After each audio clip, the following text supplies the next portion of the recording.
నమస్తే. ప్రస్తుతం మనం ఫిలిం నగర్ బస్తీలో ఉన్నాం. ఫిలిం నగర్ బస్తీలో ఉన్న సైదాబాద్ కానీ దీనికి సంబంధించి గౌతమ్ నగర్ అలాగే వినాయక నగర్ కిందకి వెళ్తాయి. ఈ ప్రాంతంలో ఉన్న మనకు ఇక్కడ మెయిన్ చౌరస్తా, మెయిన్ సర్కిల్ ఇది.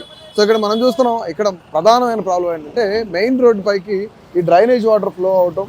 సో ఇక్కడ ఈ డ్రైనేజ్ విషయం మనం చూస్తుంటే మట్టి అంతా పేరుకుపోయింది. ఇక్కడ మనం చూస్తున్నాం ఏదైతే ఈ స్టిక్ కనిపిస్తూ ఉంది, దీన్ని కూడా పోతారు. ఎందుకంటే దాని లోపలికి ఏదైనా వెహికల్ పడిందంటే చాలా ఇబ్బంది అవుద్ది, యాక్సిడెంట్లు కూడా అవుతాయి, కింద పడిన పరిస్థితులు కూడా ఉన్నాయి. కాబట్టి ఇక్కడ లోకల్గా ఉన్న ఎవరైతే వ్యక్తులు ఉన్నారో వాళ్ళందరూ కూడా కొంచెం అదొక హెచ్చరిక అనే విధంగా పెట్టినట్టు తెలుస్తుంది. ఇక్కడ ప్రధానమైన ప్రాబ్లం ఏంటంటే ఇక్కడ చూస్తున్నాం, ఈ నాళాలు చూస్తున్నాం, ఈ నాళాల నుంచి వస్తున్న వాటర్ ఏదైతే ఉందో ఈ వాటర్ అంతా ఫ్లో అయిపోయి ఈ బస్తీల్లోకి వస్తూ ఉన్నాయి.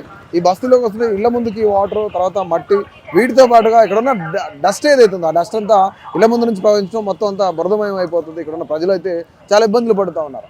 నిజంగా ఇది 365 డేస్ కూడా ఇదే ప్రాబ్లం ఇక్కడ రెక్టిఫై అవుతూ ఉంటుంది, ఇదే ప్రాబ్లం వస్తూ ఉంటుంది. కనీసం ఇక్కడ పట్టించుకునే పరిస్థితి లేదు. అంటే లోకల్గా ఉన్న నాయకులు ఎవరైతున్నారో, కార్పొరేటర్లు ఎవరైతున్నారో వాళ్ళు కొంతమేర కేవలం ఇదంతా సరిచేసే ప్రయత్నం చేసినా సరే దీనికి పర్మనెంట్ సొల్యూషన్ అనేది దొరకట్లేదని చెప్పేసి ఇక్కడ ఉన్న బస్తీ వాసులు చెప్తున్నారు. సో ఇక్కడ ఓవరాల్ మనం చూస్తూ ఉంటాం. అంటే ఇది మెయిన్ రోడ్డు, మెయిన్ చౌరస్తా దగ్గర ఏ విధంగా ఇక్కడ డ్రైన్ వాటర్ నిండిపోయిందో మనం చూస్తున్నాం రోడ్డు పైన. సో ఇక్కడ ప్రజలతో మనం ఒకసారి మాట్లాడే ప్రయత్నం చేద్దాం. ఈరోజు పబ్లిక్ పాయింట్లో మనం ఈ ఫిలిం నగర్ బస్తీలోకి రావడం జరిగింది. గౌతమ్ నగర్ కానీ, సైదాబస్తీ కానీ, అలాగే కింద ఉన్న వినాయక నగర్ కానీ ఇక్కడ ఉన్న ప్రజలతో మనం మాట్లాడే ప్రయత్నం చేద్దాం. సో వాళ్ళు ఏం చెప్తారు, ఇక్కడ ఉన్న పరిస్థితులు ఏంటో తెలుసుకునే ప్రయత్నం చేద్దాం. చాలాసార్లు కార్పొరేటర్ కూడా చాలాసార్లు ట్రై చేశాడు, ఈ వాటర్ ఆపడానికి కూడా చాలాసార్లు ఆయన ట్రై చేశాడు. ఇక అతని వల్ల చాలా ట్రై చేస్తే కూడా కాలే. వాటర్ ఎక్కడి నుంచి ఫ్లో అవుతుంది అసలు అదే అర్థం కాలే. చాలాసార్లు ఆయన చూపించాడు కూడా, కార్పొరేటర్ చూపించి చేశాడు, మస్తు ట్రై చేశాడు ఆయన కూడా తీపియాలని. ఇంకా పైనుంచి ఆయన కూడా ఒత్తిడి ఉన్నప్పుడు ఆయన కూడా ఏం చేస్తాడు చెప్పండి. ఎంతకాలం నుంచి ఉంటుంది ఈ సమస్య ఇక్కడ? చాలా రోజుల నుంచి ఉంది పాపం. రోడ్లు కూడా కార్పొరేటర్ వల్లనే వచ్చినాయి రోడ్లు కూడా. ఎవరు మీ లోకల్ కార్పొరేటర్ ఎవరు? వెల్దండ వెంకటేష్. ఇప్పుడు అప్పుడప్పుడు మరి మీ లోకల్ ఎమ్మెల్యే రారా ఇక్కడికి? వస్తారు, ఆయన కూడా వస్తాడు, అప్పుడప్పుడు వస్తాడు, చూస్తాడు. కానీ వాటర్ కోసం చాలా ట్రై చేశారు, కానీ ఎప్పుడైనా కానీ ఇంతే వాళ్ళు చాలా ట్రై చేశారు ఆపనికే. 365 రోజులు వస్తూనే ఉంటాయి వాటర్. ఇక్కడ నుంచి ప్రాబ్లం అంటున్నారు అసలు?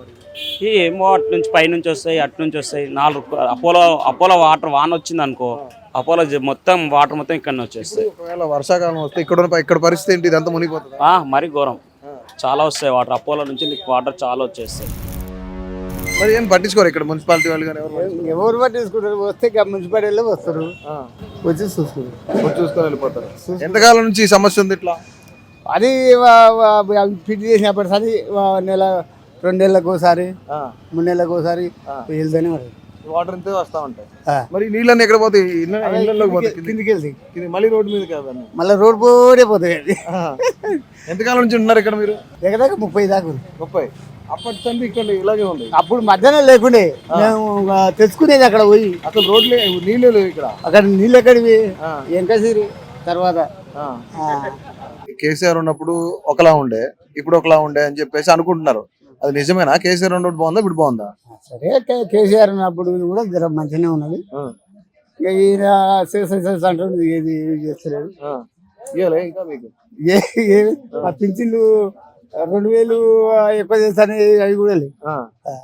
2000 చేస్తాను, 4000 చేస్తాను. 4000 ఇప్పుడు కేసీఆర్ 2000 వేసిండు కదా, ఇప్పుడు ఈయన కూడా 2000 వేస్తున్నాడు.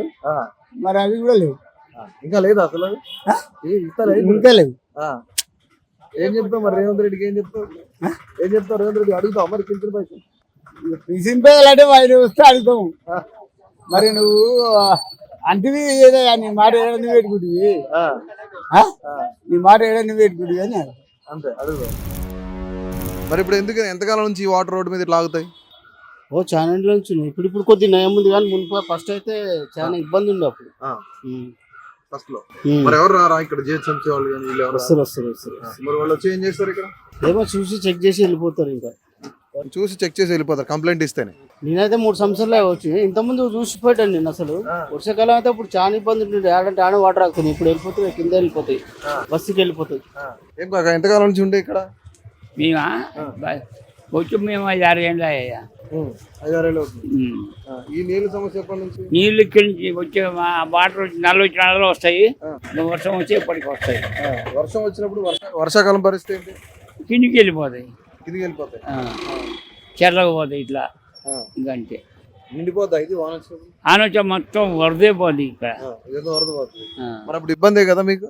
మాకు ఇబ్బంది, మరి మనం ఏం చేద్దాం? మరి ఇప్పుడు లోకల్ గా అధికారులకు ఎవరికి కంప్లైంట్ ఇవ్వలేదా మీరు? ఇక్కడ ఓల్డ్ ఇయర్ కదా, పెద్ద సార్లు లేరు, లీడర్లు ఇవ్వాలి కదా, మాకేం వెళ్తాం, ఎవరి పని వాళ్ళు చూసుకొని వెళ్ళిపోతారు. వెళ్ళిపోతాం. నేను కొత్తగా వచ్చిన అన్న ఇంటికి. ఈ రోడ్డు కంటిన్యూ డ్రైనేజ్ వాటర్ ఎట్లానే వస్తుందా?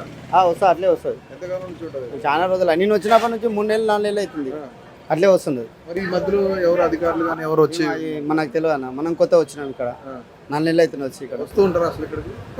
ఇదంతా డ్రైనేజ్ క్లీన్ చేయడానికి చేస్తుంటారు, అప్పుడప్పుడు చేస్తూనే ఉంటారు. అప్పుడప్పుడు చేస్తారు. కాక ఇప్పుడు ఈ ఎంతకాలం నుంచి ఈ వాటర్ సమస్య ఇక్కడ రోడ్ పైన? ఈ రోడ్ వేసిన కానీ వేసిన దగ్గర నుంచి ఎందుకలా అసలు?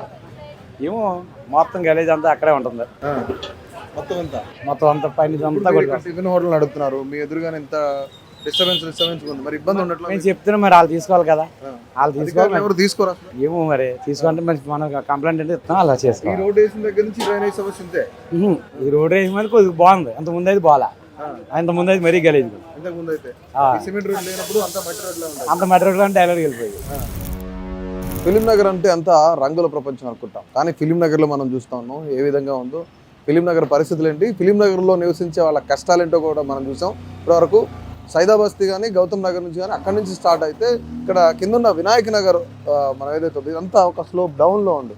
ఇక్కడంతా ఎలాంటి పరిస్థితులు కనిపిస్తుందో మనం చూస్తున్నాం. ఇప్పుడు స్టిల్ మనం ఇక్కడ ఉన్నా సరే ఈ వాటర్ ఎలా ఫ్లో అవుతున్నాయి మనం చూస్తున్నాం. సో ఇదంతా కూడాను ఇళ్ళ ముందుకు రావడం, కొద్దిగా అక్కడున్న డస్ట్ కానీ చెత్తతో పాటు కలిసి ప్రయాణం చేయడం వల్ల బురద చూడండి ఎట్లా పెరిగిపోతుందో. ప్రతి ఇంటి ముందు ఉన్న పరిస్థితి సేమ్ ఇదే. సో ఇక్కడున్న పరిస్థితులు అయితే తాత్కాలికంగా పనులు చేస్తున్నారే కానీ పర్మనెంట్గా మాకు ఎప్పుడు విముక్తి ఉంటుంది అని చెప్పేసి ఇక్కడున్న ప్రజలందరూ కూడా వాపోతున్న పరిస్థితి. ఎందుకంటే ఇక్కడ మనం చూస్తున్నాం పరిస్థితులు ఎట్లున్నాయి, ఇక్కడ వాటర్ ఎట్లా ఫ్లో అవుతుందో రోడ్డు మీద, అంటే డ్రైనేజ్లో వాటర్ ఎలా ఫ్లో అవుతుందో ఇక్కడున్న సిమెంట్ రోడ్ల మీద వాటర్ అయితే ఇలా ఫ్లో అవుతుంది. సో త్వరితగతిన ప్రభుత్వం కూడాను కొన్ని చర్యలు తీసుకొని పర్మనెంట్గా వీటన్నిటికీ సొల్యూషన్ చూపించాలని చెప్పేసి అభినవ్ భారత్ కూడా కోరుకుంటుంది.